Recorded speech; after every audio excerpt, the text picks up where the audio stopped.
అందరికీ నమస్తే అండి. ఈ పూట మన వీడియో ఏమంటే మన కోలార్కి వెళ్ళినప్పుడు ఒక పెద్ద ఆయనకి నడవడానికి ఇబ్బందిగా ఉంది, ఒక గుడిసెలో ఉన్నాడు అన్నట్లుగా తనకి హెల్ప్ చేశాను కదా. ఆ వీడియో మీలో చాలా మంది చూశారు. అక్కడ నన్ను గమనించి ఈ పెద్దవాడిని ఇక్కడికి తీసుకొచ్చారు. ఇక్కడ నిలబడి ఉన్నారు కదా వాళ్ళు ఆ పక్కనే చిరు వ్యాపారం చేసుకునే వ్యాపారస్తులు అనమాట. ఈ పెద్దవాడు దీని పరిస్థితి చూసి వాళ్ళకు ఉన్నంతలో వాళ్ళు కూడా హెల్ప్ చేస్తున్నారు. ఇంకా నన్ను గమనించి ఈవిడికి కూడా ఏమన్నా ఇవ్వండమ్మా అన్నట్లుగా తీసుకొచ్చారు. ఇదిగోండి, ఈవిడికైతే పూర్తిగా కళ్ళు కనపడవు, ఆ పక్కన ఊరేనంట. కానీ ఎప్పుడు ఈ రకంగా హైవే పక్కన భిక్షాటన చేసుకుంటారంట.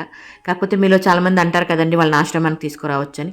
మీరు కూడా ఒకసారి ఈ రకంగా కనపడితే ఎవరైనా వాళ్ళని గమనించి మీరు పిలువండి, ఆశ్రమానికి వెళ్దాం రండి అన్నట్లుగా వాళ్ళు ఏం సమాధానం చెప్తారు అనేది నా కమెంట్ సెక్షన్లో తెలియజేయండి. ఇంకా పెద్దవాడికైతే 500 డబ్బులు ఇచ్చాను, దాంతోపాటు చీర కూడా ఇచ్చాను.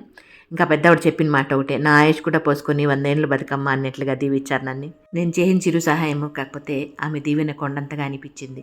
మళ్ళీ ఎప్పుడు వస్తావమ్మా అని అడిగితే ఈ రూట్లో వచ్చిన ప్రతిసారి వస్తానమ్మా అని మాటిచ్చి వచ్చాను. ఇది ఈ పూట మన చిన్ని వీడియో.